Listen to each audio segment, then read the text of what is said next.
Okay. Hi, Mary. My name's Max Hi, Ringelheim. I'm from Max. Vonvo.com. Thank you so much for joining me here today to discuss the Israeli-Palestinian conflict on Saturday, December 29th. I just want to inform you that this video is being recorded, and once the discussion is over, we'll be uploading the video to the internet and posting it to our Vonvo YouTube channel. Do you give us permission to do that? Is that all right with you? Yes, I do. I hope you're not going to do creative editing, that's all, but other than that, No, no. there's there shouldn't be any reason to do any creative editing at all. Okay. So next, just to go over a few quick ground rules. Um, when it comes to Vonvo, some things I just want to set forth. If someone happens to jump into the conversation, which is clearly possible, as you've seen, we just don't want there to be any personal attacks, no insults or racist remarks, no belittling, and we just want to keep the conversation civil. Is that all right with you? Can you comply with those rules? Yes. Okay, great.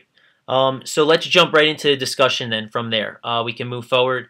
What I was going to ask you first is could you give the viewers, anyone watching this video today or tomorrow, next week, I'll give them a little background information on yourself.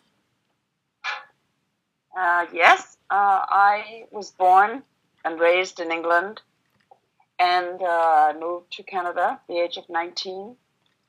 Lived there for 8 years and then moved to California, where I have lived ever since. Very cool. Great. So just because we're talking about the Israeli-Palestinian conflict, would you mind just giving the viewers a little bit of insight into what makes you so passionate about this conflict? Was there any events that took place in your life that had you get more passionate about it than?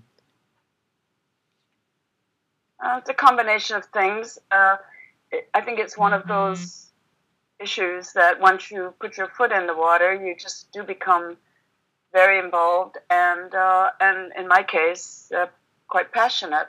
I think perhaps for me it came from my work in Hollywood.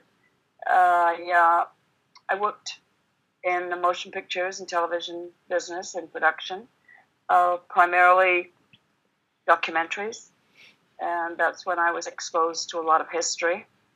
I, of course, grew up in England during the war. I remember the war very well. My first recollection of knowing anything about the issue of Israel was of Jewish people, really, because I only ever met one Jewish person in my life until I actually came, well, just about when I was ready to leave for Canada. I actually worked with some Jewish people, but I didn't know any Jewish people. And I remember I was 11 years old, and I remember seeing the local newspaper in England and seeing pictures. They were so horrifying to me. It just made no sense to me. I didn't understand it. I don't remember talking to anybody about it, but it was pictures of repatriation of one of the camps. I think it was either Ravensbrück or Buchenwald. I don't remember. And I was just totally mystified by it all. It was surreal. But I knew what it was, and I was just horrified. I'd never seen anything like that in a newspaper. Of course, we didn't have television at that time. So that stayed with me. And then I went off to Canada and came to the United States and ended up working in the television industry and working a lot in historical documentaries. And along the way, several of the shows that I worked on touched on the Middle Eastern crisis. The first program I ever did research paper on was about the conflict between Nasser and Ben Gurion. And I read a book, and I knew the whole story. And then I read another book, and it was a completely different book. And it's a completely different story. And that was, I think, my first awareness that there is more than one side, that I shouldn't just accept what I've read. But I do recall seeing Exodus and thinking what a marvelous thing it was, and reading the book and just being so inspired by the story of these people who had escaped this horrific situation, and I was so glad for them. Great. And that was that was my first introduction to the situation, at least, Right. in the Middle East. And so, today I want to dig into a few different topics relating to this conflict. But I guess we'll start just because you're saying that you've been around the issue for a little while now, and have been exposed to both sides of the story. Where exactly what do you think are right now, present day, the root causes of this conflict? Can you share with us what your personal opinions are on that? There's so many, and I'm not really steeped in the history of what created the conflict that we have. Although I've learned a lot, but I think that the biggest problem for me, if you were to ask me, the problem is the occupation. The problem is that all of those people were just planted on a land which was not empty. And I had thought that it was empty, and I learned that wasn't true. And once I learned that, my position started to change somewhat. I think that the occupation is the root of it. I think it's all about land, and I think that if they ended the occupation and if they removed all of the settlements, I think that there could be peace. Great. Okay. So you discuss the occupation, and I'd like to get your insight into some of the things that you've read that are going on that you just you don't see justified on the Israeli government side. Can you go into a few of the items? Can you can you distinguish which things are justified in terms of the occupation and which ones aren't, or do you think every one of them is not justified? Well, I don't think any of it's justified. I think that they rationalize it, and I spent quite a bit of time in Palestine. I didn't know about state settlements, actually, until I went there. It's been 11 years since I first went to Palestine, and I knew very, very little about it. In fact, when I decided to go to Palestine, I just kept telling everybody I'm going to go to Palestine, and I didn't know that you had to go to Israel to go to Palestine. So the whole thing was quite bizarre to me. And when I went to Palestine and I saw soldiers everywhere and I saw tanks pointing at me, I was astonished and outraged. So the occupation, and I was there before the wall was built, while it was being built, after it was built. I've seen what's happened to certain sections of Palestine, and I can just see that it's there. That wall is there, the occupation is there, the tanks are there, the soldiers are there, for the purpose of demoralizing and destroying the spirit and the lives of the Palestinian people. And more than that, or equally with that, as a means to steal all of the land of Palestine. So I think that the occupation is evil and needs to end. Great. So in terms of that, I guess, the next item that I'd bring up relating to this, hold on one second. Let me just plug my computer in. Before it dies. I guess the next thing that I would just bring up then is, you always hear on the news, Israel trying to defend itself in terms of some of their actions relating to this occupation. Excuse me. In relation to this occupation, when it comes to checkpoints and the wall, do you see over the times that you've been examining this conflict? Have you ever seen the right to defend itself or defend its borders, defend its citizens? Have you ever seen that as at any point in time a reason to have some of these some of these actions be performed? Not really, because I think the source of the entire conflict is the occupation and the brutalization of the Palestinian people. And I think that Israeli security is a myth. When I go over there, the only people I see who need any security are the Palestinians. The Israelis have all of the weapons, all of the power, all of the control. So I feel that, if you come in and you take my house, and I come knock on the door and say, I'd like to come back into my house, and then you say that, well, I have to protect myself. It's my security because this person is bothering me. This is how I see it. So I think that the security is just something that the Israeli government, the continuation of Israeli leaders have come up with as rationalization. And I do think that the Israeli people, for the most part, or a lot of them, are fooled by this, and they really do feel insecure. I live in a country, in the United States, as you do, where we are also being told that we have to be afraid, that people are trying to get us.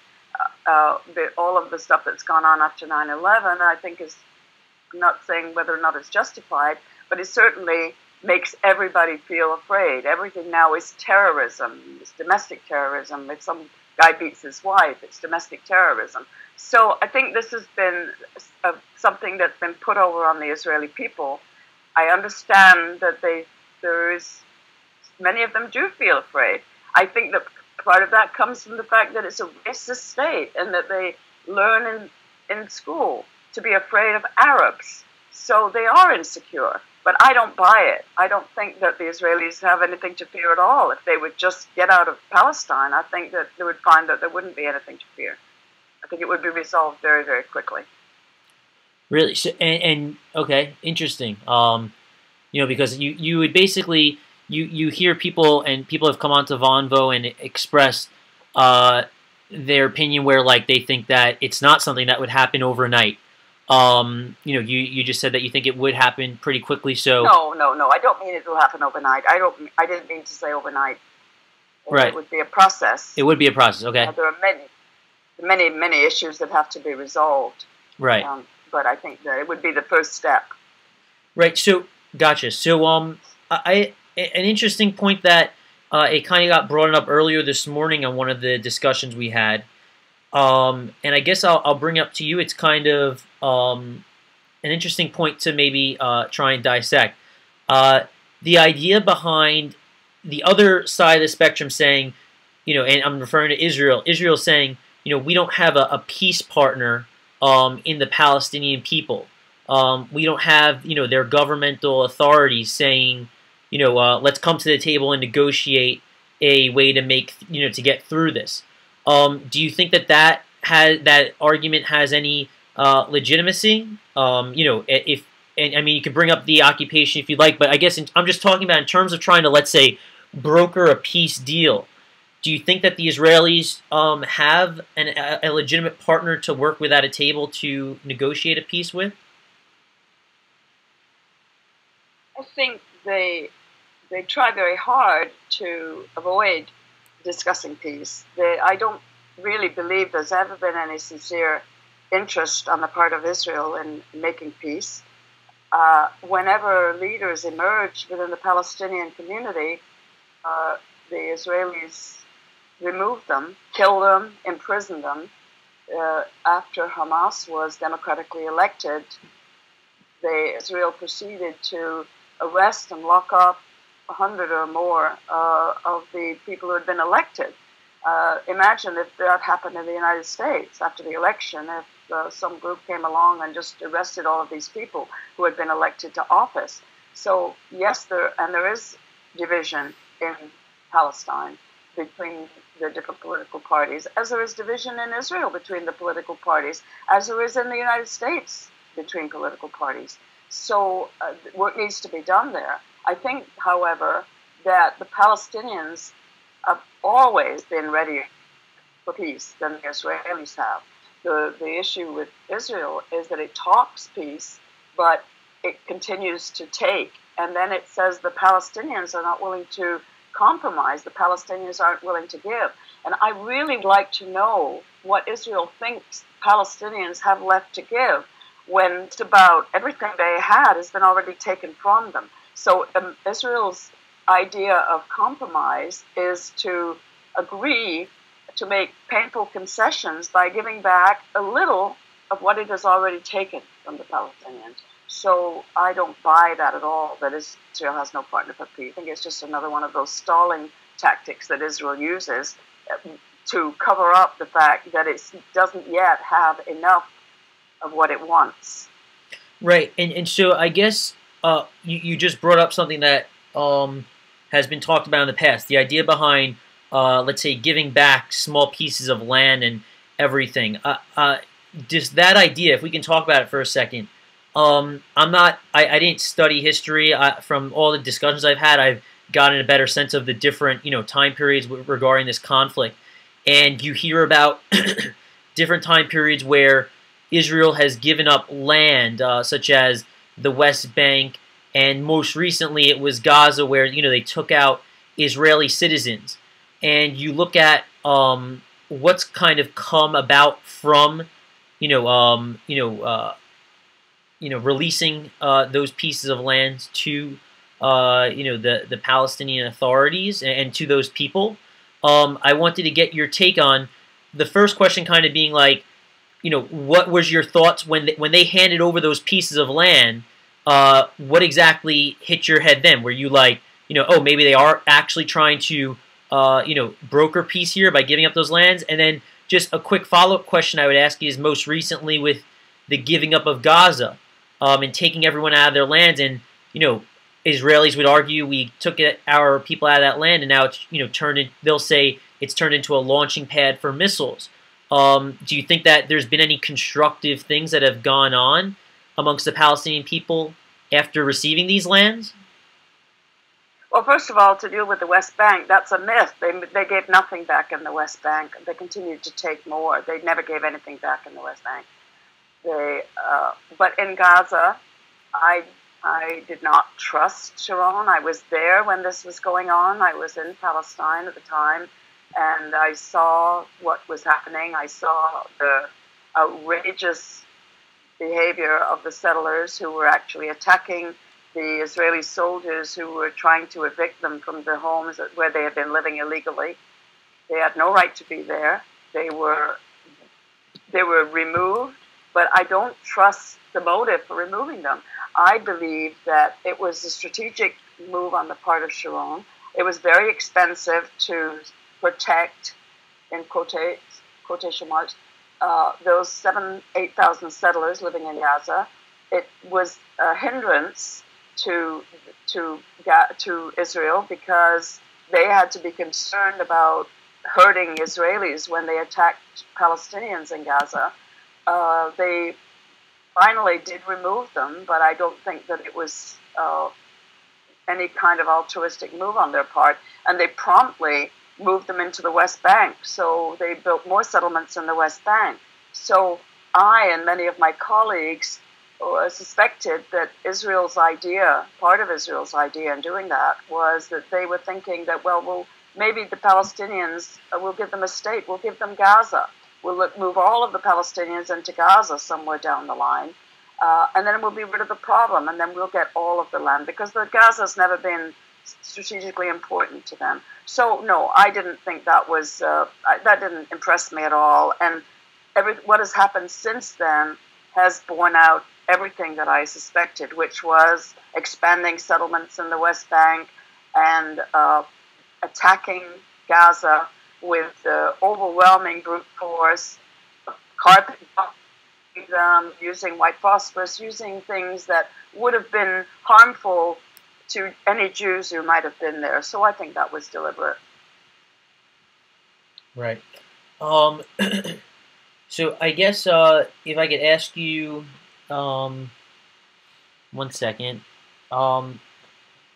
something that he was a pro-Israeli on the program on Vonvo earlier today, and he was bringing up the idea of Palestinians being persecuted in other areas in the Middle East, such as like Lebanon and Syria. And I wanted to get your take on that matter, because he was basically saying that he doesn't understand why, Israel, which, he was giving different examples of like when they're going to, let's say, do an invasion into like the West Bank or Gaza to try and take out a terrorist.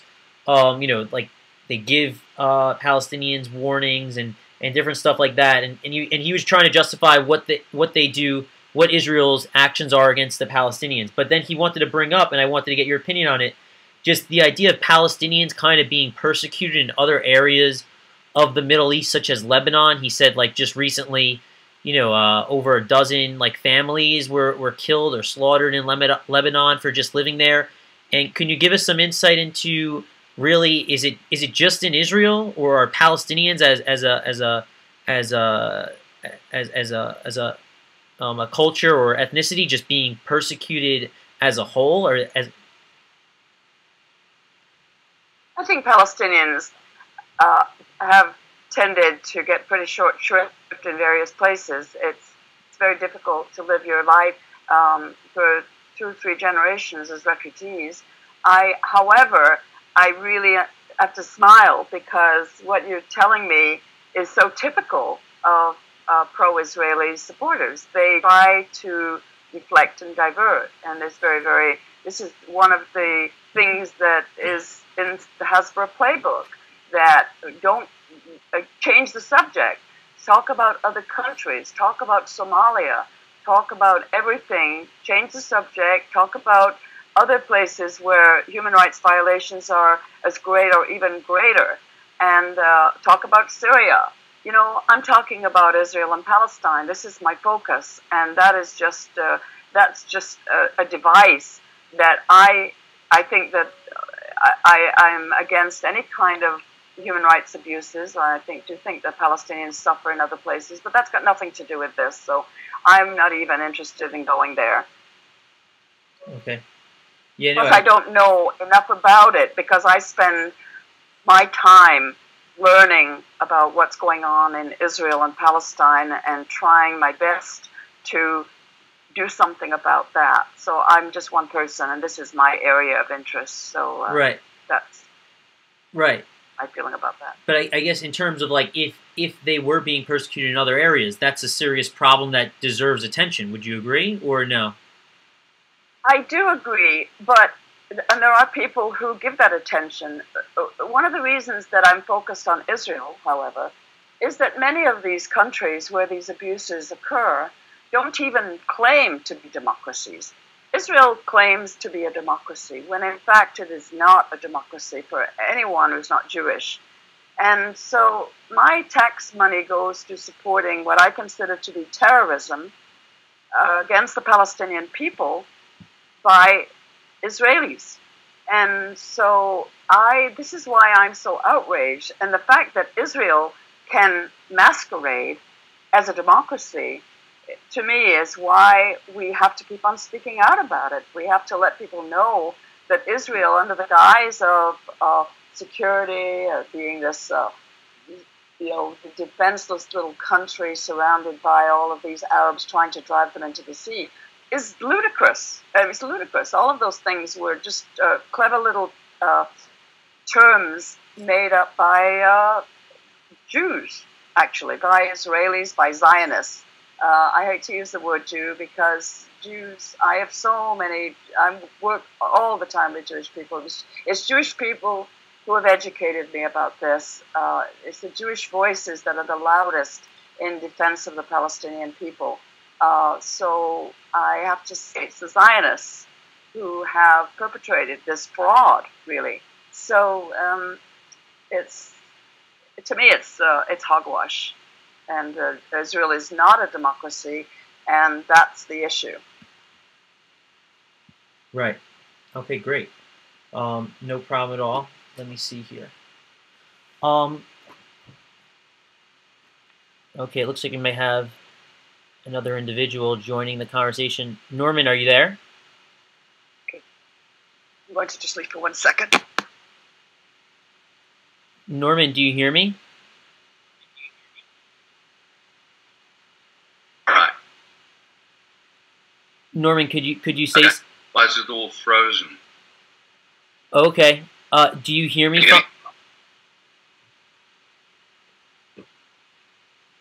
If you. Okay. You're coming in, but it's a little choppy. Will you ask the question in writing? Say that one more time. Shall I put it in writing?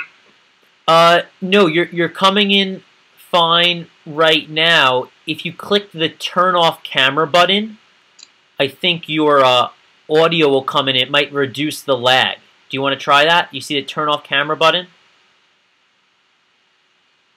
Okay, where would that be? Oh, there, I see it. Yeah. So, Got it. Norman, did you have a question that you wanted to ask of Mary? Yes. Mary, do you hear Norman? Yes. Yes, yes, I do. Okay, great. Go ahead, Norman. All right. I think I may be wrong here, but isn't democracy in reality a relative term to some extent? So, for example, democracy in the United States is somewhat different, perhaps, from democracy in the United Kingdom, as far as various aspects are concerned. Mary, do you have a response to that? Not really. I can't really.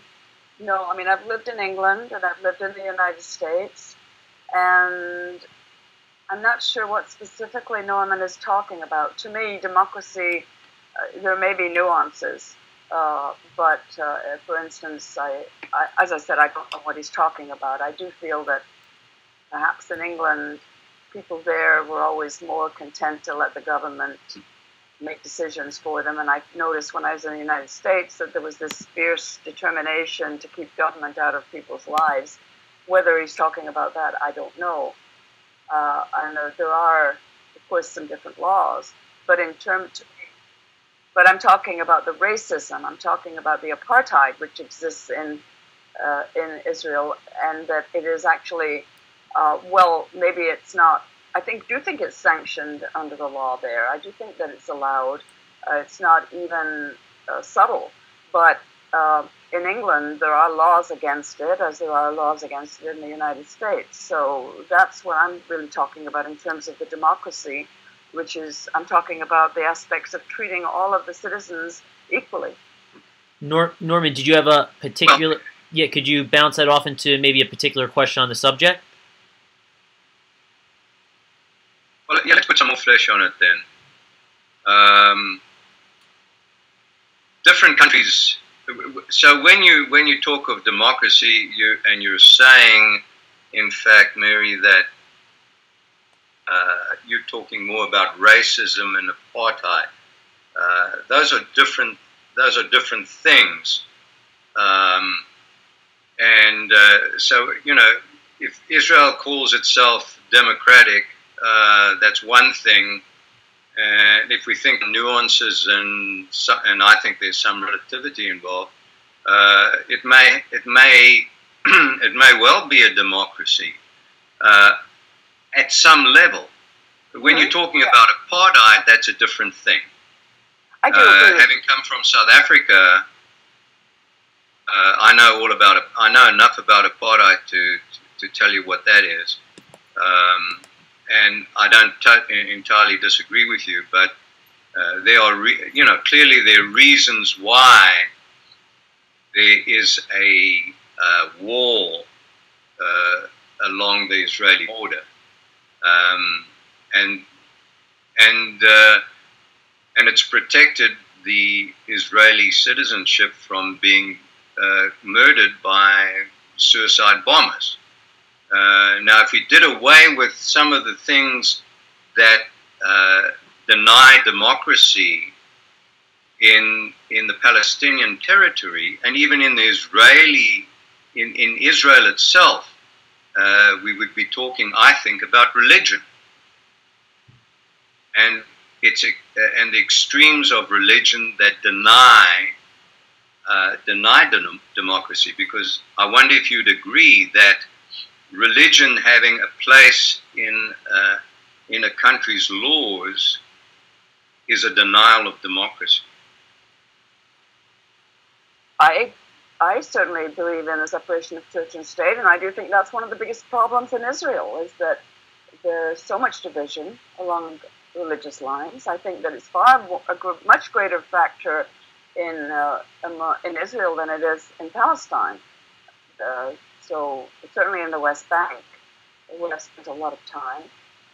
So, and I agree with you that there are nuances in a democracy, and I think that Israel is much more of a democracy than many other countries, certainly than most of the countries that Max referred to as abusing the Palestinian population. But it still comes down to treating all of your citizens equal, and that's not what happens in Israel. So I can't consider it to be a true democracy, as much as I felt the same way about the United States when I first came to the United States and before the civil rights movement. Now I look back on it and I'm thinking, what kind of a democracy was that? Yet in many ways it was a democracy. We had elections. They have elections in Israel. They talk about how they have Arabs. Those are Israelis. They are Palestinian Israelis. However, there are a lot of reasons where Israel tries to prevent them from running. I mean, look what they're doing right now with Hanan Salabi. It's outrageous that they're trying to tell her that she's not entitled to run for political office. So this is something that we wouldn't tolerate in the United States. So I would agree that there are differences. You're talking about these Israel's borders. Well, first of all, I'd love to know what Israel's borders are. Why does Israel never declare its borders? I mean, Israel was given borders in 1947, 48, and those borders have been moving target all the time ever since then. Israel refuses to say what its borders are, doesn't have a constitution, and but talks about protecting its borders. Well, why doesn't it lay down its borders and then? And as far as security, I don't buy that at all. The only people who need security in that area are the Palestinians. Norman, they're not allowed to protect themselves. And as you mentioned suicide bombers, I would just like to say that everyone talks about suicide bombers, which were terrible, and I'm so glad that there haven't been any in many, many years. I don't think the wall has stopped them. There are Palestinians all over Israel. It's very, very easy to get into Israel. If they wanted to continue suicide bombings, believe me, they would do so. They made the decision that it was not counterproductive for them, or they maybe didn't like killing so many civilians. On the other hand, Israel seems to have absolutely no problem at all with homicide bombings, which to me are far worse. I think they have bigger weapons, they kill more people, they justify what they do, and to me those are homicide bombings. So I don't want suicide bombings at this point I think are irrelevant. Nothing to do with Israel's security, so-called. Norman, do you want to respond to that? I think there are too many points there that that make it difficult to respond to. I mean, there was recently a bus bombing, suicide bombing, bus bombing, whatever you want to call it. I don't know that it wouldn't put up a wall and then find that there are no suicide bombings after the wall, and then before the wall there were many. Now there was, yes, indeed, there was only one in recent times that I can think of. But that's not the issue for me. The issue for me is essentially that there will never be a solution here, basically because on both sides, religion is too much of an issue for both sides. To me, the premise of Israel in the first place is a farce. All of these people from Europe who have absolutely no connection to the land claim that because of some biblical thing, that about mythical characters, most of whom never probably existed at all. And they came up with this wonderful fantasy about this is our land. I don't accept that European Jews have any connection to the ancient Hebrews. There were always Jews in the land, and there should always be Jews in the land. This is a totally different thing. And it's a very interesting. Israel is, I don't know the percentages, but I would say a very large percentage of the Israeli Jewish people are secular. But as soon they become very religious when they start talking about this is our land, God gave us this land. So I think that this whole religious thing, that of course the religious nutcases on both sides, and there are some of them, but I think that the Palestinians are far less motivated by that than the Israelis are. And I've had personal experience with Israeli settlers, probably guys from Brooklyn, who had absolutely no interest in religion. They were probably hoods before they went to Israel. And they went to Israel and they moved into a settlement called Itamar near Nablus. And they spend their lives running around trying to make life hell for the Palestinian people living in those villages. And they've created tremendous mayhem there. And I personally had experience with them where I was beaten and told that I was going to die. They were going to kill me, and I was a woman. These were young men or hoods young enough to be my grandsons. I couldn't believe that they would do this to an elderly woman in an olive grove who was giving them no trouble at all, and they come out screaming with guns and sticks and hitting me and kicking me and knocking me down and robbing me of everything I had and telling me, this is our land, this is our land. So this is the kind of extremism that Palestinians live with on a daily basis, and I don't see much of this among the Palestinians that I know. So perhaps more so in Gaza. And by the way, I would like to talk about Gaza since, Max, you brought up Gaza. You brought up the fact that Israel pulled its settlers out of Gaza. But I'd like to know what you think about the fact that Gaza is not free. Right. Well, in terms of me, I have to keep my personal opinions out of this, out of this discussion, all the discussions, just because I'm representing my company. But I mean, Norman, if you have a response to that, we'd be glad to hear it. I'd like to continue the conversation, Max, and thank you, Mary, but I have to leave, unfortunately. So thank you in the meantime, and thank you. At some later stage. Hopefully. Yeah, thanks so much, Norman, for joining. Mary, if with Norman, you could just click exit Vonvo, and that will drop you out of the room. And any other, for that matter, any other. Yeah, it's a little choppy over here, but I'm trying. Thank you. No problem. Anyone who is interested in speaking, feel free to jump on. What I was going to ask Mary is, you brought up the idea behind, and I haven't really discussed this yet with anyone, so I guess you'll be the first. Excuse me. You say Israel has never defined its borders, and I just wanted to hear you elaborate a little bit on that. When I look at a map of Israel, I see, a small piece of land, but I mean, on a map, on a globe, it shows borders. What do you mean when you say that? Because maybe I'm missing something, and maybe some other people are missing something as well. Can you kind of go into that a little bit?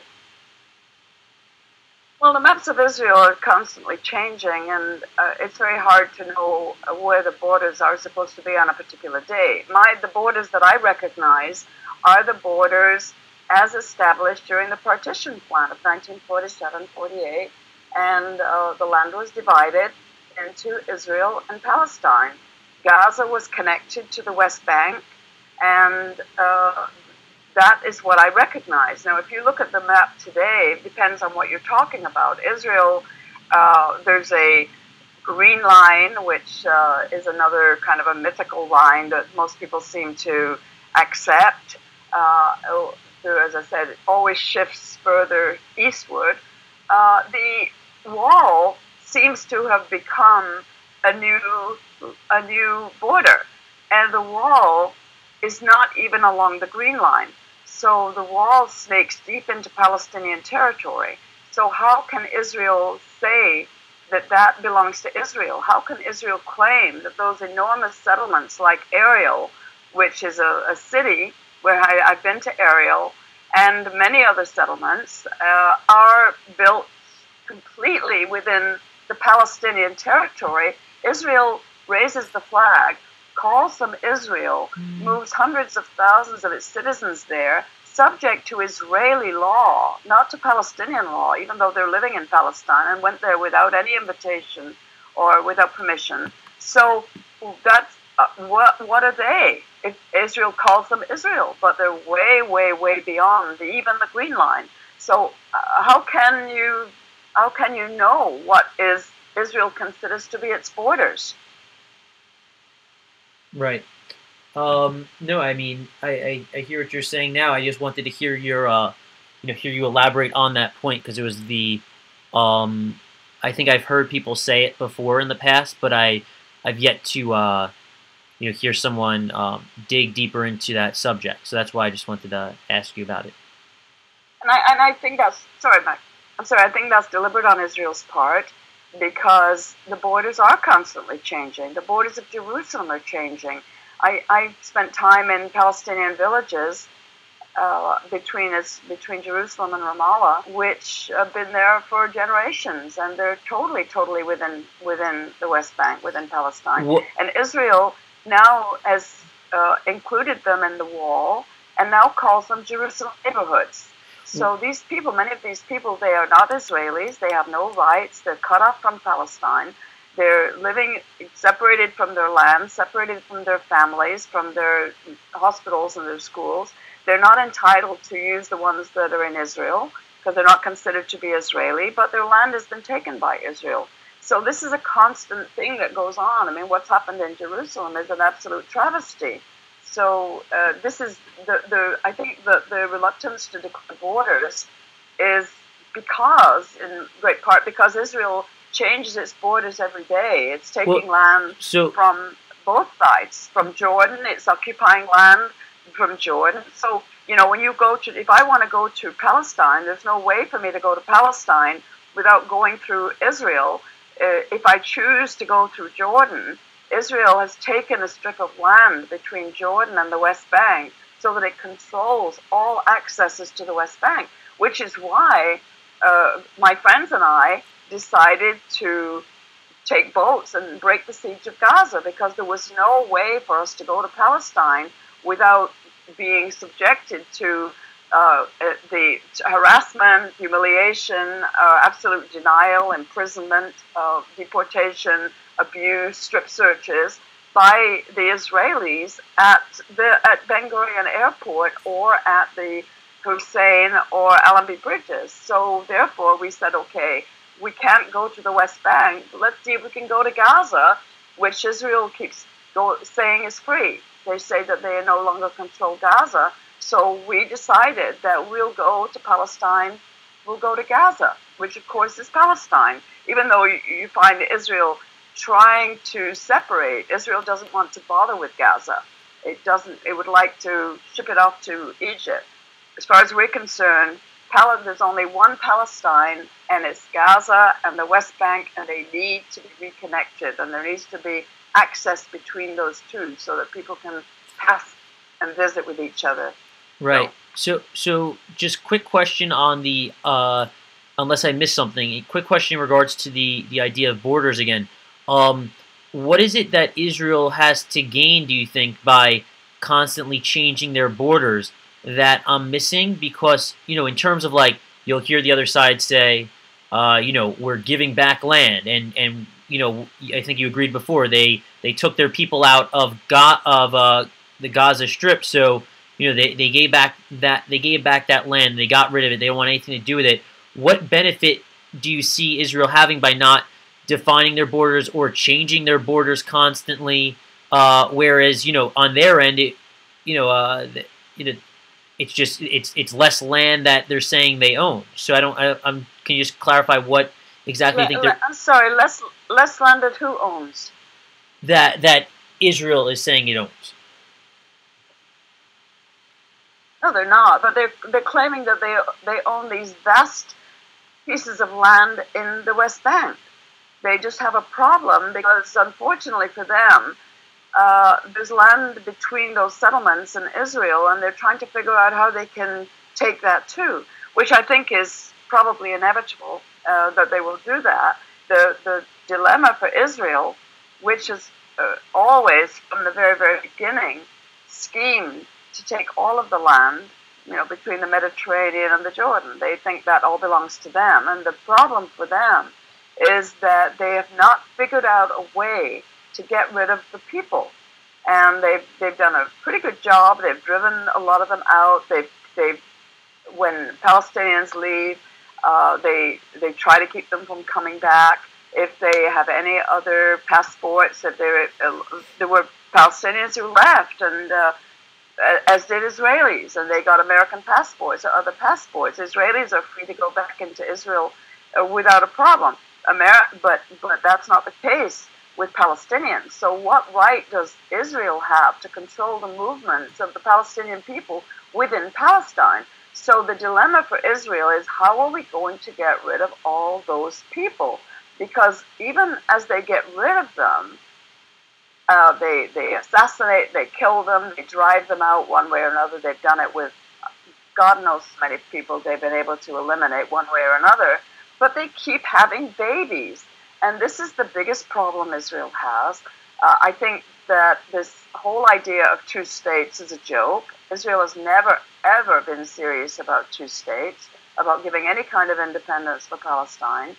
And I think it's sort of amusing to many of us today to see that Israel finds itself in a bit of a dilemma, because more and more people now, people who had supported two states for a long time on both sides, now say it's dead. It's dead. There's no way there's going to be two states. It's not possible there's going to be two states. Israel says they're never going to give up the settlements. They're never going to give back what they've taken in Jerusalem.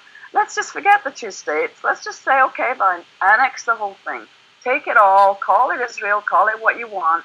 Then you're going to have to accept the fact that you can no longer be a Jewish state.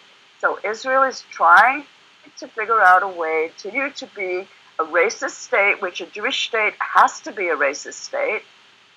And they're trying to figure out how they can do that and take all of the land, because it's all those pesky people that are there that are the problem for Israel. So they really don't want to define their borders, because they know that next month they'll have moved further, taken a little more land, and they'll have to keep rewriting the borders. So it's better for them to just not have any borders.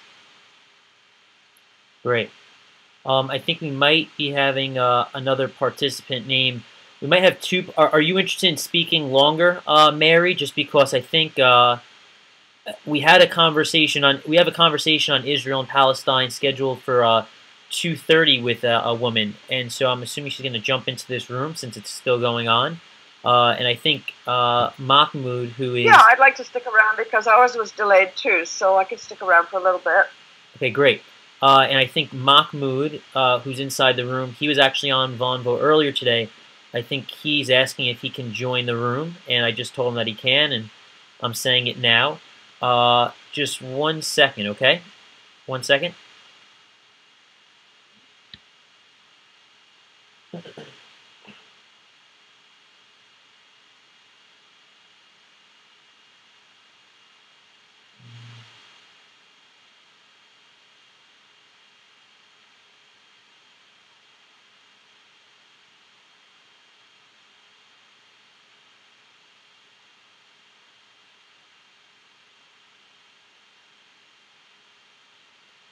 Okay.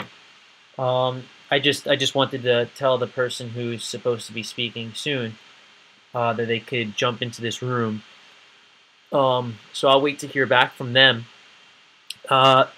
Okay, so if you don't mind, would you mind kind of taking the conversation in a different direction, and we talk about something else? Were you talking to me? Yeah, I'm talking to you. Yeah, no, I'm fine. Okay, great. What I wanted to bring up, and it kind of came to me last night as a topic to bring up, is the idea behind the brainwashing of both Israeli and Palestinian children, to dislike one another. And I wanted to ask you about it because I've seen videos on YouTube that you hear of. Oh, and it looks like we might have Mahmoud coming in.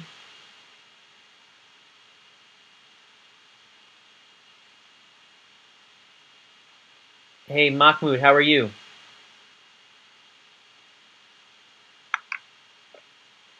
I'm good. How are you? Did you want to ask Mary a question relating to what she's been talking about?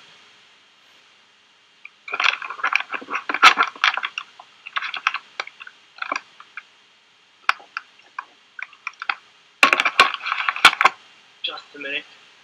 Okay. Do you hear him, Mary? Yes. Okay.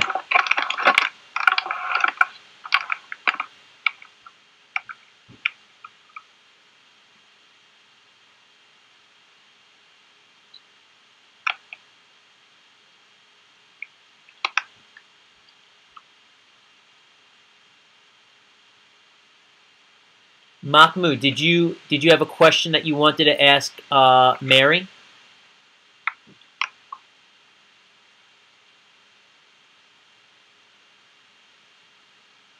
Mahmoud, do you hear me?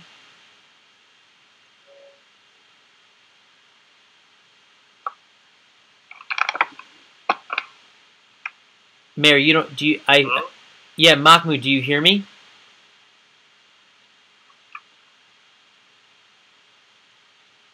Yeah, I hear you, but it's not like your voice is not very clear. But I guess the problem is from my connection. Okay. Do you have a question that you wanted to ask Mary?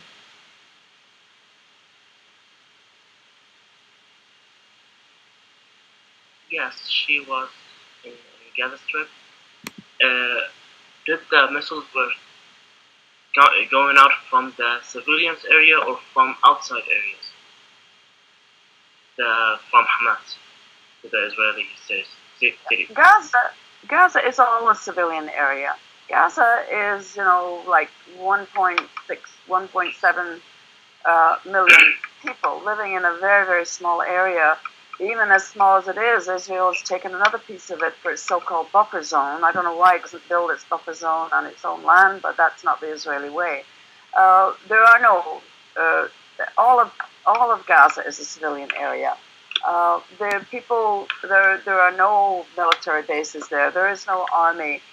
People they are family people. They live with their families. They go to restaurants. They go to the hospital. They go to work, and this is just another rationalization that Israel uses for killing Palestinian civilians by claiming that Hamas is hiding among civilians. I don't buy it for one moment that any people who fire those rockets want their own people to be killed. I think that I blame Israel for all of it anyway. So I don't think Gaza is divided into civilian areas and military areas. So if there were any military areas, Israel would long ago have demolished them. So they don't have the ability to build bases the way Israel does all over Israel and all over Palestine.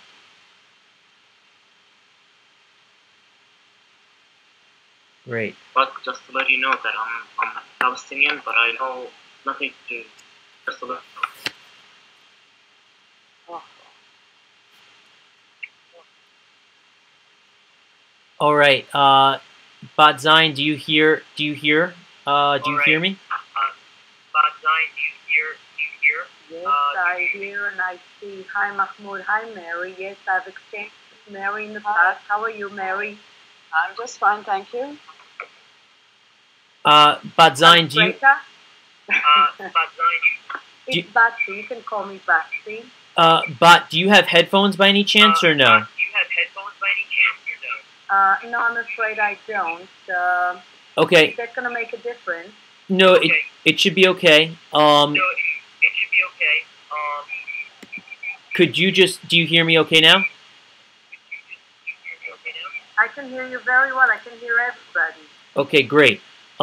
So Mary and I, we've been talking for a little while. Mary is interested in continuing the discussion, and Mahmoud, you want to participate in this discussion as well. So I think, why don't we discuss a different subject, a different topic, and we'll get everyone's opinion on the subject. Just what I was going to say quickly to Bat Zion, just so you know, I'm recording the conversation, and after the conversation is over, I'm going to be placing it on YouTube, on our YouTube channel. Is that okay with you? Yes, I'm aware of it, and you get my permission to do that. Okay, great. Thank you. So let's go right back into the subject, everyone. I think what I want to talk about next is the idea behind the brainwashing of children inside of both on the Israeli side and on the Palestinian side. And I wanted to get each of your perspectives on this, because just yesterday I watched a little documentary, and it showed Israeli children who root for a specific soccer team, saying a bunch of different negative Arab remarks and chants. And at the same time, I've seen YouTube videos of Arab individuals and Palestinian individuals who make chants towards against Israelis. Bat Zion, what's your opinion on this happening and how it can stop? Okay, as I can express my opinion as a teacher, it pains me a lot to see that young people, I mean, I consider it abuse, taking children and really treating them to die for the country rather than to live for the country.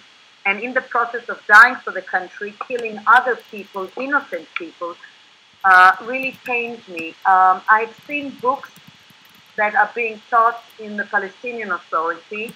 I compare them to the Israeli school system, and I'm not saying that Israel is perfect. There is not a person in this world that will say that I support Israel unconditionally, and I'm not critical of certain things about Israel. And yes, we do have extremists in Israel. There's no question about that. But generally, to say that part of the school curriculum is teaching hatred, teaching blind hatred, really ignorance, out of ignorance, is really bothersome to me. And this is not something that I can say is happening in Israel generally. I'm sorry, it's happening in the Palestinian Authority, and it's very unfortunate. Okay, so just quickly before Mary or Mahmoud just says anything, Bat, on your computer, when you're not speaking, would you mind just clicking the you want me to mute it? Yeah, exactly. Can you just mute your microphone on your screen? Well, doing it. Perfect. Okay, and you can still hear me, right? Okay, great. All right. Mary, would you like to respond to what Bat just had to say? Of course, I agree with that. See, I think that it's very sad, at the least, to teach your children to hate the other. I have Israeli friends right here in my town who have told me that they were told in school, they were raised from infancy practically to fear Arabs. I think that that's possibly true. I think that there's tremendous prejudice in Israel against Palestinians, and they refer to them as Arabs, whether they're Israelis or not. I think that it happens. I think that in the West Bank and Palestine, there certainly is. There are such things. I've spent a lot of time in Palestine, however, and I have been really astonished at how actually no racism. I've ever come across any racism in Palestine at all. I couldn't understand why Jews coming from Israel into the West Bank when I was there were greeted, hugged, and as brothers by Palestinians living in Palestine. And I said to this one man, "Don't they know you're Jewish? Are you driving a Jewish car?" They don't care that I'm Jewish. And I found that, and I've watched them, and I've seen that in Palestine, and I fear that this is perhaps the case here, that Palestinians don't hate Jews. Palestinians don't like people who steal their land, who come at them with weapons, whether these people are wearing a uniform or whether they're wearing religious clothing. If they come at them with a gun, they don't like those people. Now, those people happen to be Jewish. It's the Zionism that's the problem. It's not the Judaism, but this is a ploy that I face every day. I say something or I write something about Zionism, about Israel's leadership doing something or other that I don't approve of, and immediately I'm attacked as being an anti-Semite. So this is, I can't speak for all of Palestinians, and I do think, I grew up in England during World War II, and I remember that, they didn't play cowboys and Indians, which American kids were playing. It was all about the Germans. We hated the Germans because the Germans were trying to kill us. And we didn't know enough at that point, I was a child, to understand that not all the Germans were trying to kill us. And that's the problem with children. When those Palestinian children, they don't know anything except people with tanks and guns abusing them, making little children lift up their shirts and show what they're wearing in case they're bombers, and look inside their bags. These children are terrorized from infancy by these occupation soldiers. So you can't expect them not to be afraid of them, not to fear them, not to dislike them. And in their minds, they confuse them. These people happen to be Jews, but I have never heard an adult in Palestine, either in Gaza or in the rest of Palestine, ever refer negatively to a Jew, ever. Bat Zion, do you want to respond to that? And you can unmute your microphone now. Yeah, there are a few issues that you raised, Mary. I grew up in Israel, and I'll tell you a story that's very real. I have no reason to lie to you.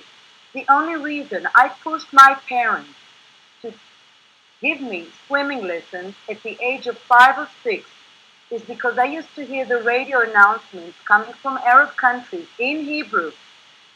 They made sure they gave announcements in Hebrew. They transmitted in Hebrew for people like myself who didn't know Arabic, telling us that they're going to throw us into the sea. I was born in this country. I have no other home, Mary. I forced my parents. They didn't have money, but I was so scared to death that I will have to end up, that I asked my parents at the age of 5, at the age of 6, to give me swimming lessons. Now show me another country in the world where a child learns how to swim, or asked to learn how to swim, because of a fear like that. So this is one issue. That fear that we have of Arabs is not unsubstantiated. I was born in this country. I have nowhere to go. This is my home. I stole nobody's land. Nobody. In any case, that is one issue. The other issue that you're talking about is the Arabs hate Jews, not Zionists. I'm a Zionist. I'm a proud Zionist. You people hate Zionists because you're ignorant about what Zionism is. Let me educate you about what Zionism is, and maybe you'll understand that I'm not the enemy. You people put everybody under the same umbrella. How would you feel if I went to some of your friends and I would say, I hate Muslims because all Muslims are Islamists? Excuse me. Zionism is not a 4-letter word like you're trying to do. World. I'm sorry. Your way of referring to Zionism is really out of ignorance. To me, Zionism and Judaism are one and the same. Zionism originates Old Testament. The word Zion is Zion, means daughter of Zion. The name Zion in the Old Testament is the way we refer to the land of Israel, to Jerusalem.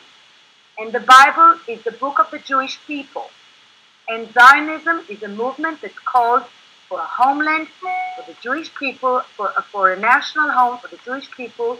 And it just so happens that it was given in a land that the Bible mentions. I don't think anybody can separate between the two. They're one and the same. Let me just explain to you that when you talk about people saying, I'm not anti-Jewish, and of course anybody who's anti-Jewish, we call it anti-Semitism. The term anti-Semitism nowadays is only associated with Jews. So anti-Semitism is the way we refer to hatred for Jews. Now anti-Semitism is a virus. It didn't always exist the way it is today, Mary, and I'm sure you'll agree with me on that. The original form of anti-Semitism was a religious one. It's like a virus that mutates. It was the church that created that hatred towards Jews because they said Jews killed Christ. Later on, it evolved. It mutated into another form of it. It became anti-Semitism.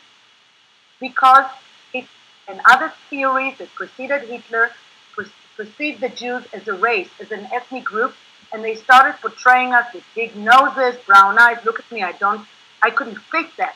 I mean, I look more Aryan than many other people do, but that's not the issue.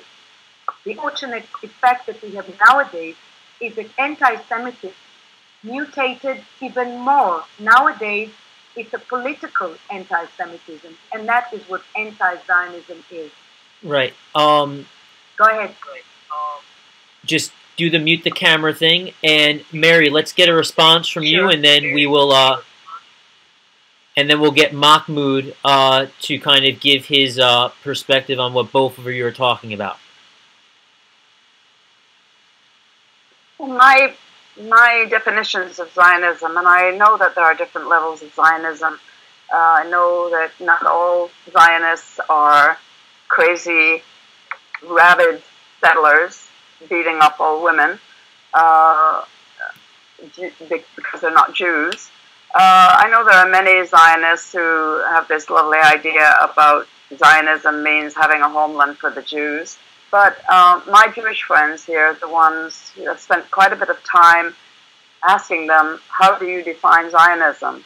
And I've been given the impression that, generally speaking, I can accept the definition that anybody who believes that they're entitled to live on that land because of some piece of parchment or some book that was written supposedly by people who may or may not have ever existed, that this is Zionism, that they think that they've got some right because there's a book or some scroll or something, or some word's been handed down through the generations, through the centuries, that says that these people are chosen and that they have a right to dispossess people who have been living on that land for generations, for thousands of years, just because they saw this in some book or other. And I am sorry that I don't accept that.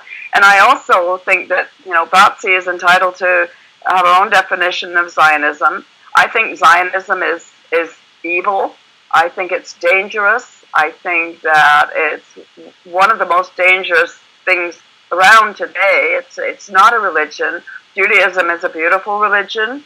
It makes it very difficult for people to criticize Israel. What are we supposed to say? Good Jews, bad Jews? What are we supposed to say? Jewish terrorists? But people who are not Jewish terrorists? We have no way to refer to Jewish people without being accused of being anti-Semites. It's like a word that one must never speak. But so we tend to group Zionists as the bad guys, because clearly anybody who would go in and bomb little children in their beds and burn them to the bone with white phosphorus and do the horrible things that the Israeli military does, there has to be some kind of nationalism there that makes them do these kinds of things. It certainly can't be a religious thing. So I just choose to accept the teaching of my Jewish friends who know far more about this than I do, who say, There was no Abraham. There was no Moses. This is all a bunch of poppycock. And it may or may not be poppycock, but whether or not it happened, it doesn't mean anything to me. If there was somebody who gave somebody a book and said, you know, you are my chosen people, I don't accept that. The Bible is full of all kinds of contradictions, terrible, terrible things.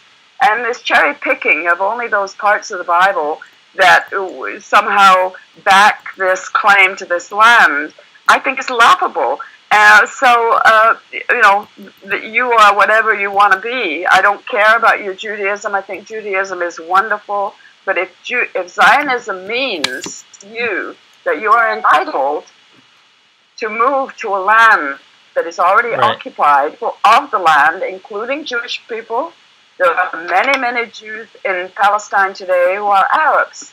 Right. They are Arabs. There are Palestinians. There are Jews who are Arabs. But the European Jews, as far as I'm concerned, they were given the right to share part of that land with the Palestinians on condition that they did nothing to interfere with those people already living there, which of course they violated immediately. So I don't have a problem with Jewish people living on that land as of 1948, but not at the expense of the people who are living there. And that to me does not mean that everybody who's got any claim to Jewish relatives or ancestors from anywhere in the world has a right to move there.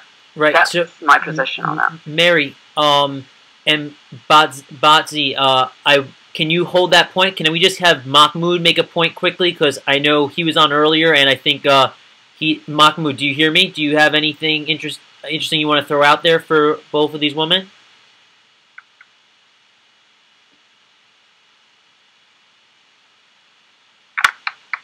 Yes, about what Miss said is she's living in Israel, right? Yes. Yes. So when she said that she was born there, for me as a Palestinian who's living, his father was born there, and his grandfather was born there. Is it fair to be taken out? I want just to ask her, is it fair to be taken out from your country and say you don't have the right to be in your country, in your land, right? And you don't have that right just because you're a Palestinian? Yeah. I would like to hear her answer. Batzi, did you hear that question?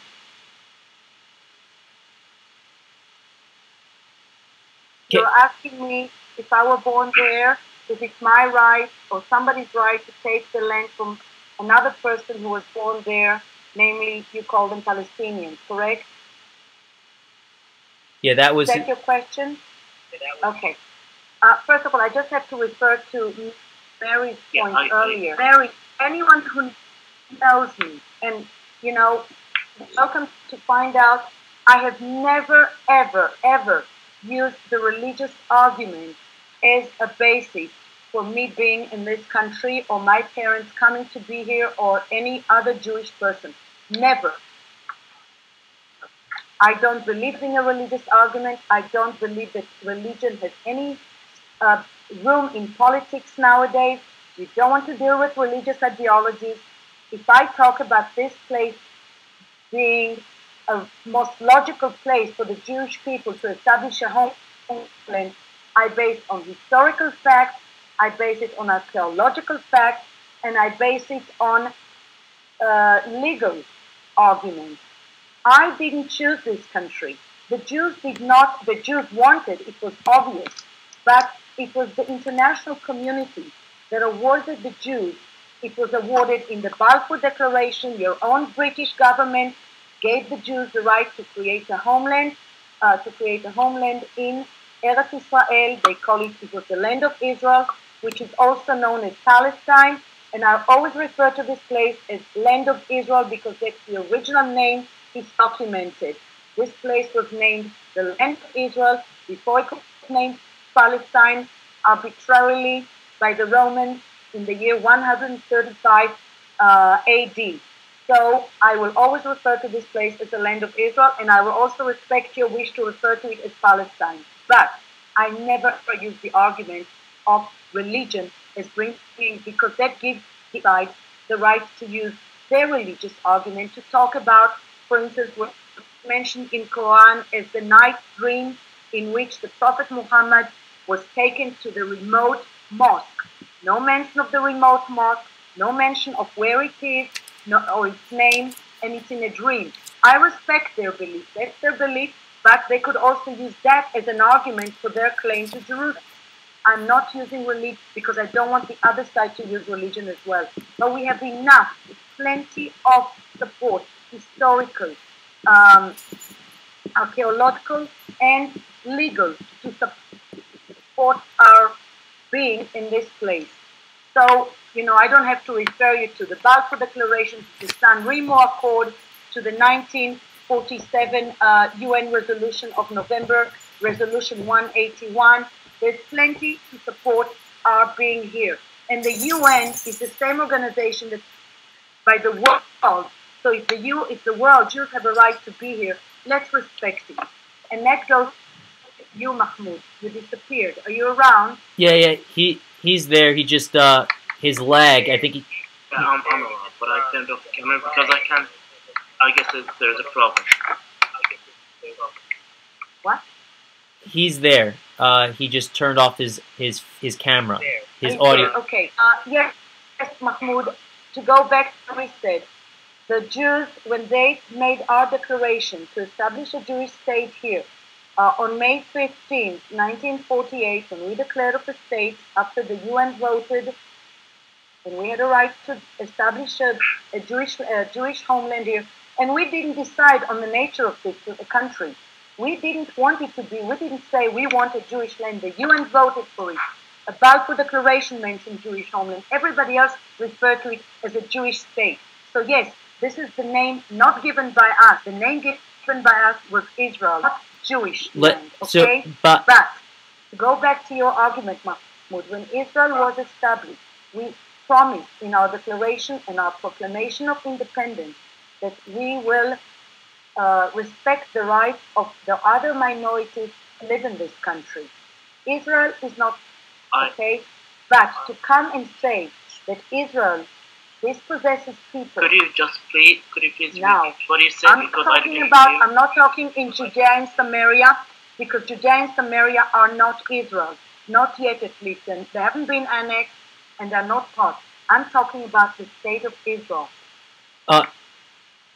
Israel is not a racist country. I don't care what people say. If anybody says that Israel is either an apartheid state, that Israel dispossesses its Arab residents, its other minorities, that's a lie. In a country that dispossesses it, there have to be laws anchored in the... Batsy, can we have Mary come in and talk? Who, Mary? Go ahead, sure. Yeah, you'll just put I certainly, Betsy, I don't dispute your right to live in Israel. I agree with you. I think that it was a travesty. I wish with all my heart that it had never happened. But I do understand that after what happened to the Jewish people and millions of non-Jewish people during the war, there was desperation, and I certainly thought that it was just wonderful that they were given an opportunity to go to a place where they were safe. And if I had been in Europe during the war, I would have accepted any invitation to go anywhere to be safe. And I can absolutely understand that. I agree with you. You were born in Israel. I don't have a problem with it, much as I regret that it happened, but it happened. Israel exists. I don't have a problem with the fact that Israel exists. The state of Israel is fine, and I think that many people who are accused of not accepting the state of Israel they're punching it, because I accept Israel, but I do not, nor will I ever accept Israel as a Jewish state, because that in itself is a racist state. It can't be a state for people of one religion. If America had said that it was a Protestant country, there would be outrage. It's not. It doesn't matter if the majority of the people happen to be of a particular religion. You cannot say that it is a Protestant country or a Jewish country or whatever. Not if you want to be a democracy, you can't do that. But I do support you living there as long as you're living within that part of Israel, which was part of the partition of 1947-48. I support your right to live there. I think that the homeland for the Jewish people is perfectly fine. My only issue with it was that they broke the rules by kicking out, by driving out, by killing many of the people who were living there already because they broke the rules from day one. That's my issue with that part of it. We're not talking about occupied Palestine. Okay. Patsy, go ahead. Yes. You know, first of all, I want to clarify one thing. Israel was not established as a result of the Holocaust. Never. The discussions about creating a Jewish homeland in Eretz Israel, in the land of Israel, had been going on since 1917, way before Hitler was born, way before there was Germany, Nazi Germany. So to try and say, oh, we feel sorry for the Jewish people and they needed a homeland, no, forget about it. Israel was not established as a result of the Holocaust. Israel is not a response to the Holocaust. Maybe the UN felt looking for a Jewish state at the time that it did. They felt sorry, but the discussion for a Jewish state had nothing to do with the Holocaust. Herzl, the founder of the Zionist movement, created it in the late 1800s after the Dreyfus trial. So please, let's remove some myths. Let's remove information.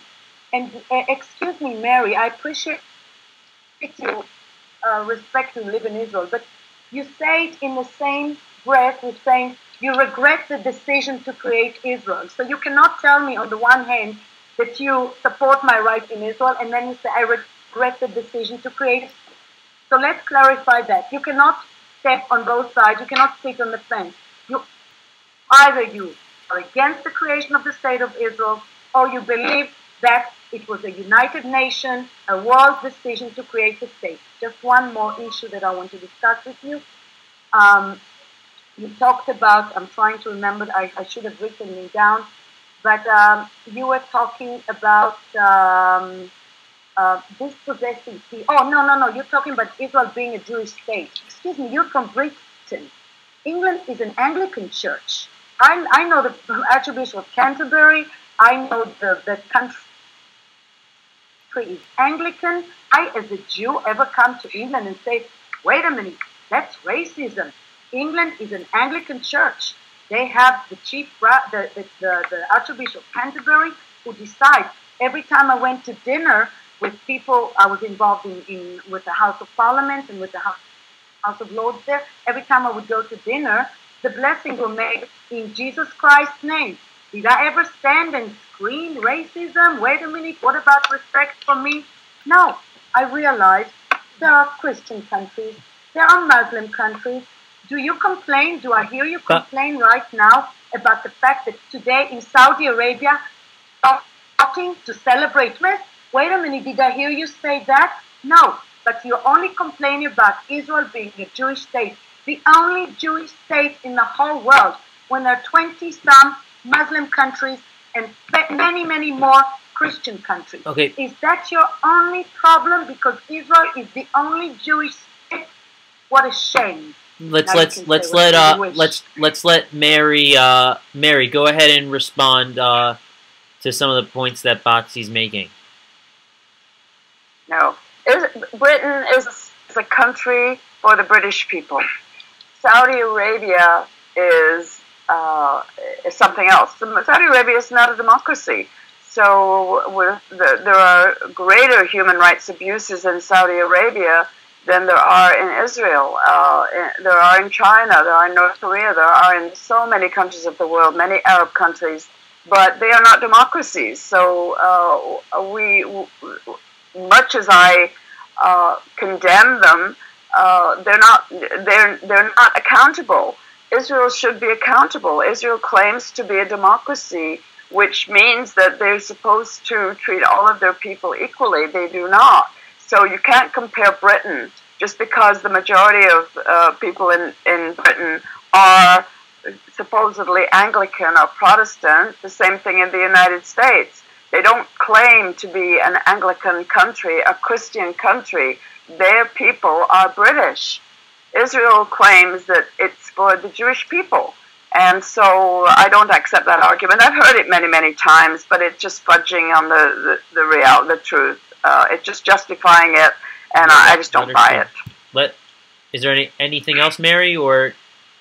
Well, I do want to. I could say also that yes, I'm sorry about if it seems confusing when I say that I regret that Israel ever was created. I thought that I loved that Israel was created. I was tremendously supportive. I thought it was wonderful.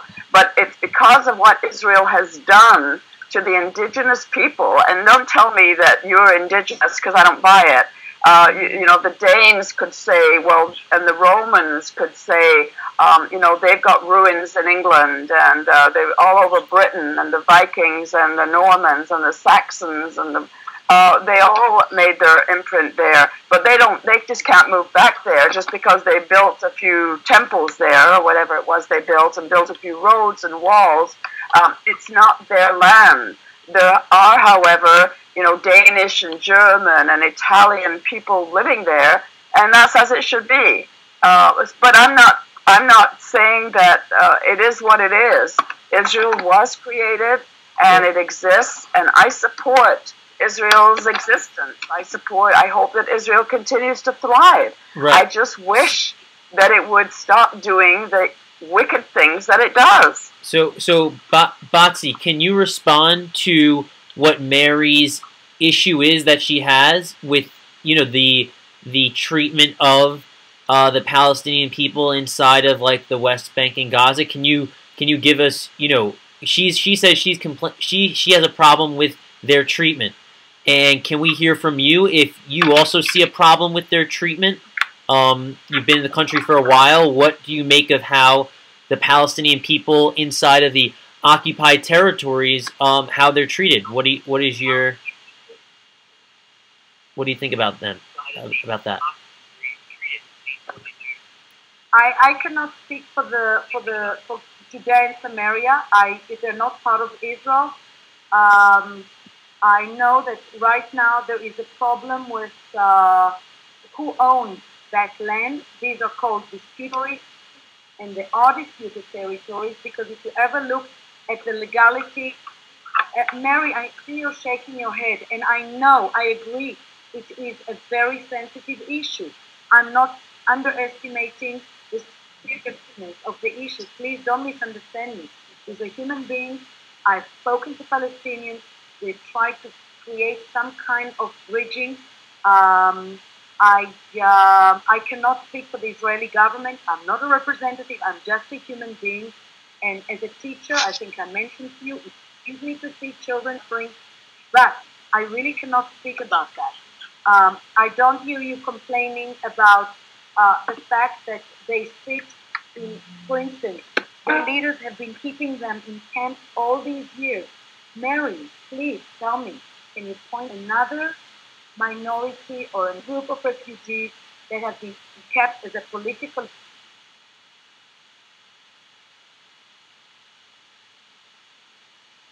pawn of that?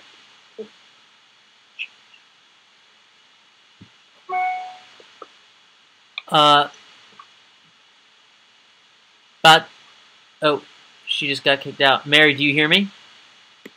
Yes. Okay, she must have just had a quick technical difficulty. Do you just cause Mahmoud, do you hear us? Just us, Max. Yes, I can. Yeah, I hear you. Oh no, Mahmoud's here. Yes, I can hear you. Okay, do you want to respond to any of the things that Mary or Batsy were just bringing up? Because we haven't heard you in here, and I know Mary and Batsy have been kind of going back and forth. I want to give you an opportunity to speak a little bit. Yeah, I just like to listen. But I wanted to ask Batsy about what is her opinion of the Palestinians or the refugees or the Palestinians to give back to their original land, their history, like me, my grandfather died, but I'm still exist. I still know, and I define myself as a Palestinian. What is her opinion of the Palestinians? If she wants peace, if the Israelis want peace, what is her opinion for the Palestinians to give back to the refugees, to give back to the original land, to the original villages that they were taken away from the West Bank or from Israel? Just that's what I wanted to know. Okay, so as soon as Batsy... And unfortunately, she lost. I think she just got back in the room, so we're going to ask her that question right as soon as she gets in, okay?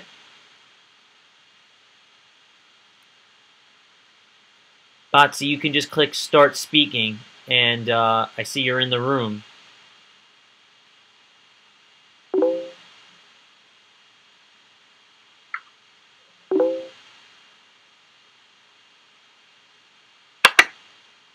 Okay. She said just give her 1 second. It seems like she's in the room, so hold on 1 second, and we will get her back in here. And otherwise, you know, Mary will get your response to some of the things that Batsy was saying, and maybe since what Mahmoud brings up kind of relates a bit to the idea of solutions here, maybe we'll transition the discussion into that, because I think what kind of Mahmoud's bringing up is what about his family that was kicked out, and what sort of payback do they deserve because they haven't gotten a chance to move back into their homes. Let's see, is Batsy typing? Okay, so can I comment on that? Yeah. Wait till Batsy gets back. Well, Batsy asked that question about the refugees and why do they continue to be refugees, and why don't they assimilate? And I think that they are refugees, and Israel would like nothing better than for all of the people that were driven from their lands to become part of another country so that it could wash their hands of them and say, well, they're okay, it's not our problem anymore. The Palestinians have the right under international law, as do all refugees, to return to their land. It's very common at a time of conflict for the civilian population to leave the area. We've seen this over and over again in Bosnia and Herzegovina, and this is what happens. Civilians run away, they leave everything, knowing full well that they are guaranteed the right to return. And that's what happened with the Palestinian people. They left their homes, they just ran away, left them as they were, in the conviction that they were guaranteed the right to return to them. And they were denied that right. They were not allowed to return. And so because they are so steeped in the Middle East, they come from, this is their land. The Palestinian people don't want to leave. They want their land. So they prefer to continue to live as refugees because they believe that someday they will be given the right to go back home, which they have always been entitled to do by every law that exists today. The only people who don't let that happen are the Israelis. So the Palestinians, yes, they are refugees. Yes, they will always consider themselves to be refugees. They didn't leave voluntarily. They didn't move to another country and because they wanted to live in America or live in Canada or live in Britain or wherever. They were driven out, and they are just so fiercely protective of their birthright. So they continue to be refugees, even though it's a hardship for them. Not that they all have a choice, but many of them prefer to continue to be refugees because as long as they have that refugee status, they believe that they will someday be granted what they have every right to expect, what they're entitled to, which is to go home. Right. I'm sorry, Mahmoud may have another spin on that, but that's my understanding of the Palestinian refugees. They'll never, ever accept that they cannot go back home, nor will I. Mahmoud. Yeah, go ahead, Mahmoud. What happened to the majority? Yeah. What happened? What I just to be clear that what happened to the majority of the Palestinians who do live in Jordan, that just to make it clear for the others, that they when they to like my grandfather who came to Jordan, he came as like that West Bank when they went to refugee camps at the West Bank. My grandfather and West Bank became a part of Jordan after the war. So, in result of the year of 1988, they were given the freedom to move between West Bank and between the other parts of Jordan, including Amman. And what happened after that? That when they in the year of 1988, when they decided to separate the West Bank from Jordan, that West Bank would come alone, many Palestinians just we figure out that we couldn't be in the West Bank, and like my dad said and that many Palestinians slept as once they slept and they woke up as Jordanians, and then once another night they went to sleep as a Jordan and they woke up as Palestinians. So it's very complicated, but what I want to say that I want and I have the right to be in my land. That's it. It's not about religious. I'm willing to live with other people, with Jews and with Christians, and it's not a problem with me. But I don't want to be feel like there's injustice between while I'm treated. Because I don't, even though that I'm in Jordan, I don't have the feeling that I how to say it in English. That you're welcome. That you are welcome there.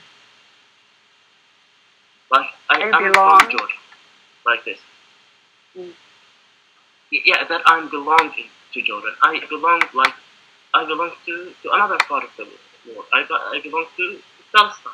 I belong to the west bank of Jordan River, including the West Bank and Israel. I deserve to belong to a part of people. Right. And I deserve to belong to a land. That's right. It. Right. I know that my great grandfathers were living it. Right. Hello, Ben. Oh. Now Mary just got kicked out. One second. Okay. Sorry about that, guys. Mahmoud, why don't you ask Bot Zion? There's something wrong with the internet connection. Yeah, I mean, it could be part of our system where it's just it could be a variety of things. But as long as it's working, Mahmoud, why don't you ask Bot Zion the question that you wanted to ask before? Botzi, do you hear us? Yeah. Oh, Botzi, do you hear? I'm sorry, I have to change places. Oh.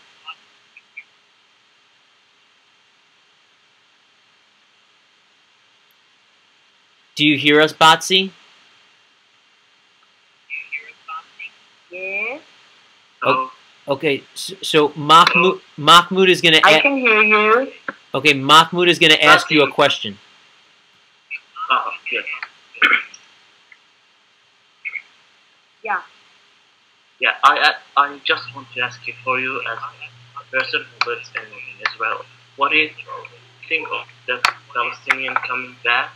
That I can't remember the exact question that I asked. I have that short-term memory, but I want to know what is your opinion about the Palestinians being back to their land? Like I know that my grandfather was taken away from that land, and I want to get back to that land. Okay, and Max, I guess you remembered what I asked more than I do. So, yeah. No, the question question that just a second, I'm trying to make space here, so please I apologize for moving around. Okay, I think that would be best. It's okay. Let me ask you that. I am very, I feel for anybody that is displaced. Being part of a nation that has been displaced throughout history, I have much sympathy for anybody who has been displaced. But not to take away from your pain, the only group of refugees that have been displaced in history, Mahmoud, can you answer my question? Are you the only group of people who have been... Yes, what is it? Yes, what is it? I asked you, are you the only group of people who have been displaced in history? Well, we are not the only people, but I guess we deserve the right. If you know it's justice say it. I'm not denying you're right, but I'm just asking. Let me ask you something. I was in Eastern Europe. If Israel, just let me say. Batsy, let's Mahmoud, let's if we could just each speak one at a time so that the video comes out best, that'd be great.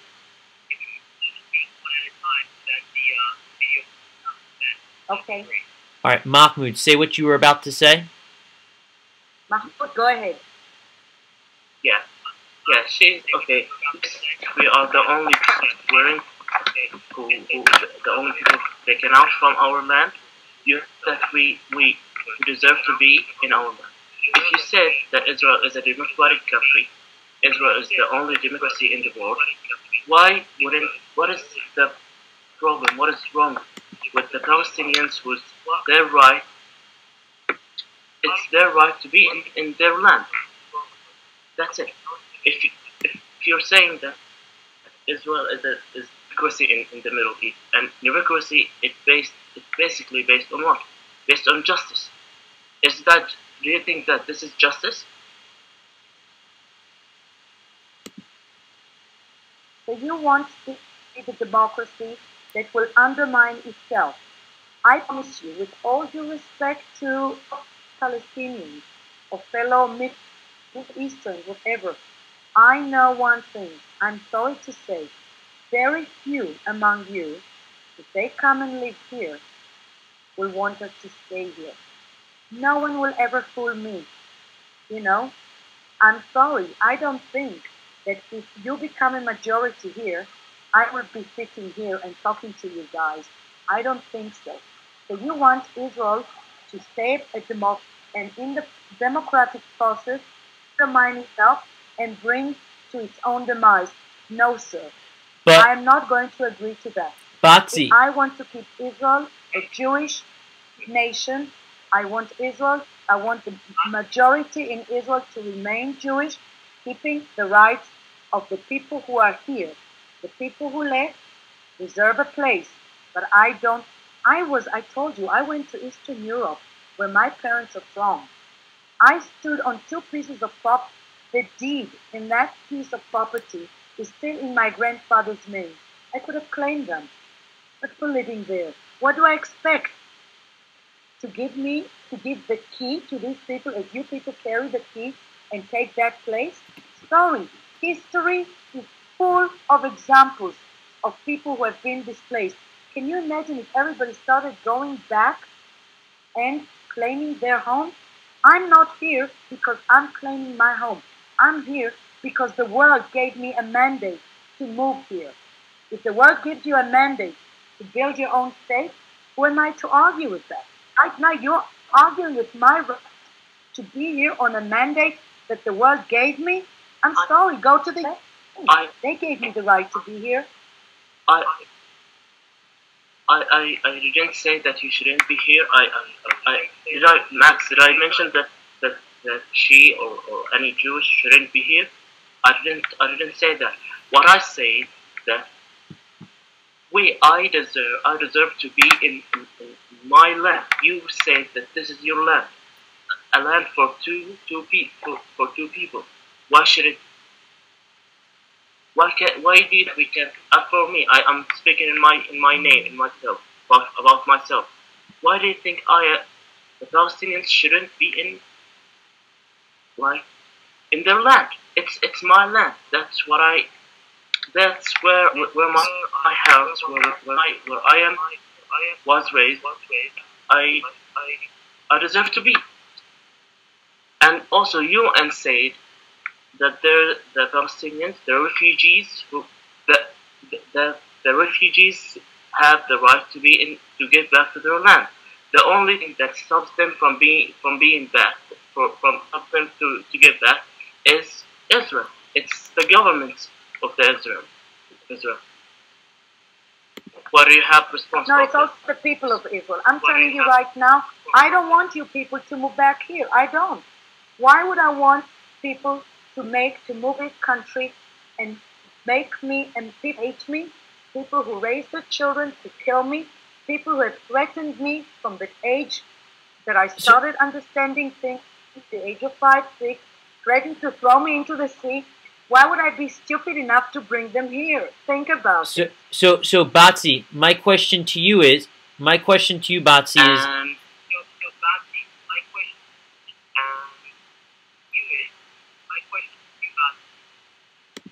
is if you if the people who wanted to return to the land were young individuals such as Mahmoud, who are just looking to establish new homes and grow up and new families in Israel where their grandparents lived one day, and they were all civilized individuals such as Mahmoud, and you know, weren't extremists, do you have any problem with those sorts of people moving back?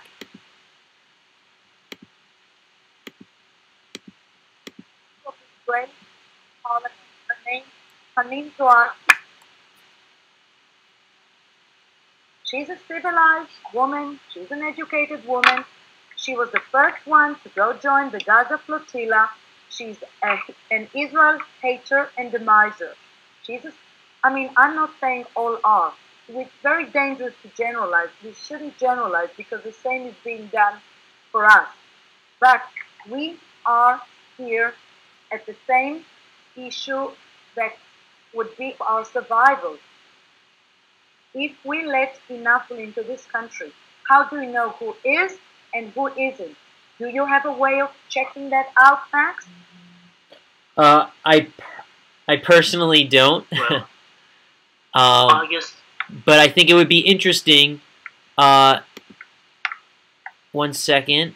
I think it would be interesting to maybe talk about what solutions there can be, because I think you agree that, you know, normal individuals like Mahmoud, I think you just said it before, right? He just wants to, you know, move into Israel and live here. There shouldn't be any. Should there be any sort of difficulties doing that, Batsy? Can you repeat what you said? You people are always saying the Zionists are bad, Israel is bad, the government is bad, it's an apartheid. Why would you want to move here, Mahmoud? If we're so bad, why are we so good?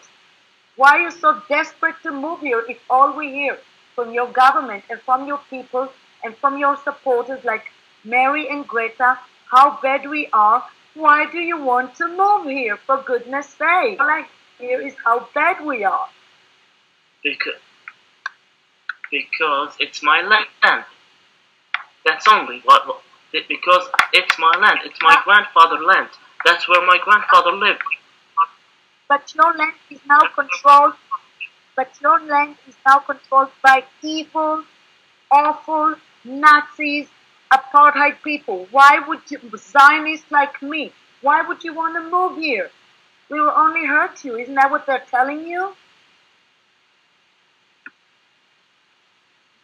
Interesting.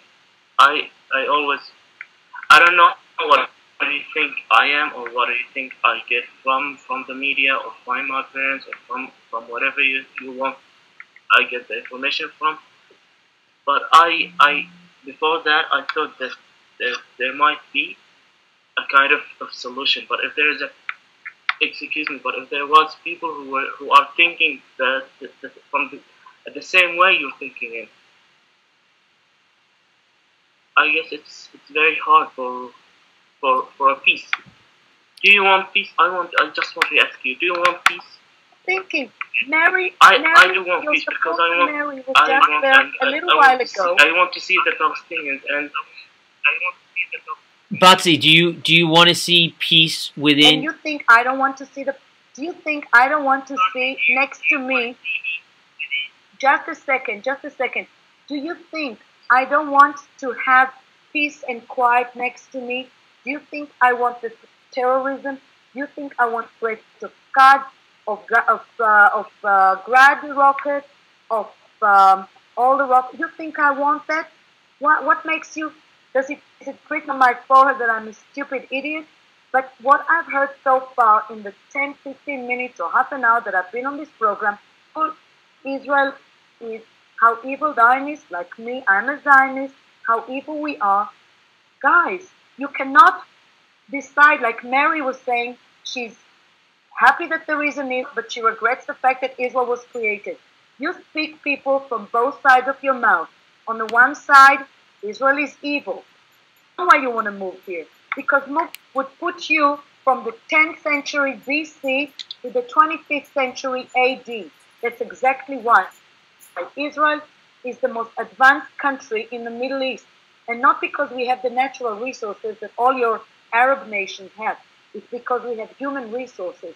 We have turned, in 64 years, we have made this place into what your ancestors lived, did nothing in all those that they lived here.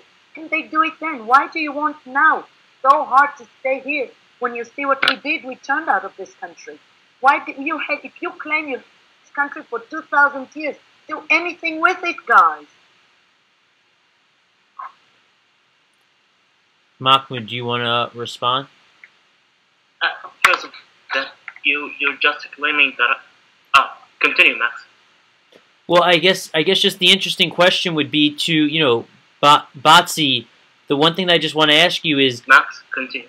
Yeah, the one thing I want to ask you, Batsy, is you're talking to Mahmoud right now, and Mahmoud lives in Jordan. He's Palestinian descent, but he has no problem with Jews. He said he wants to live amongst them inside of Israel.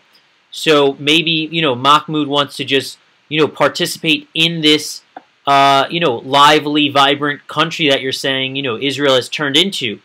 Do you think he should be denied the chance? If Israel is a fair democracy, should he be denied the chance and be just handed difficulties in trying to live there? What?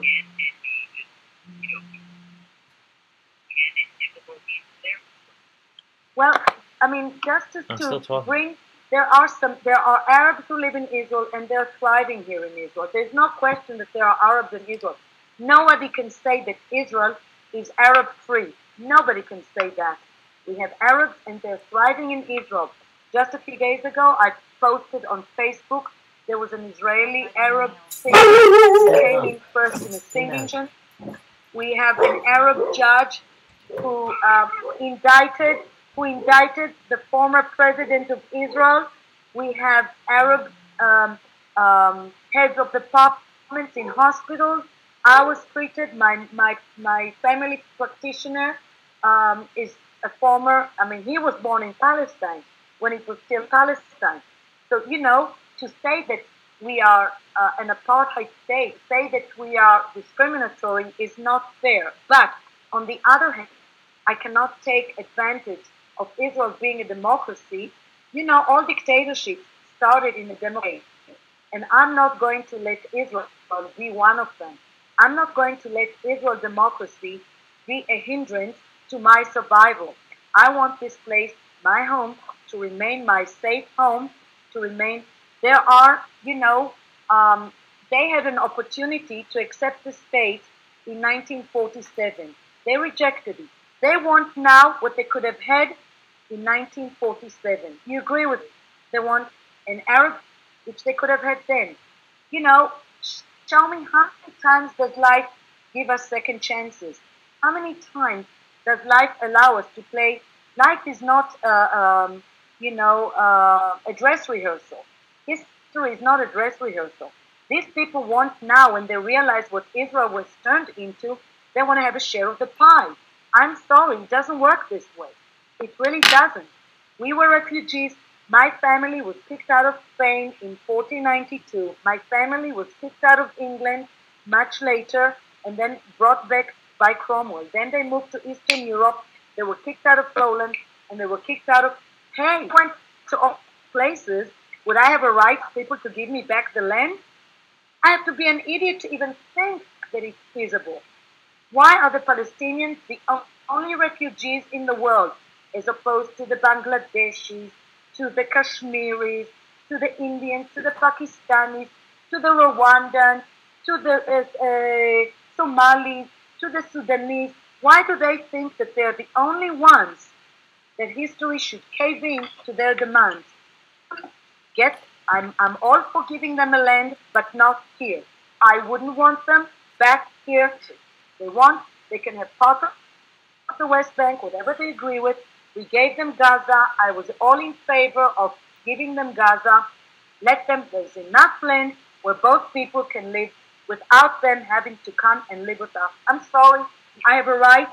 It's my choice. I choose not to. Mahmoud, you can respond to that. Batsi, I have to run to another conversation that's occurring shortly, so I just want to thank you for being on Vonvo, and same to you, Mahmoud, and you guys can continue the discussion, okay?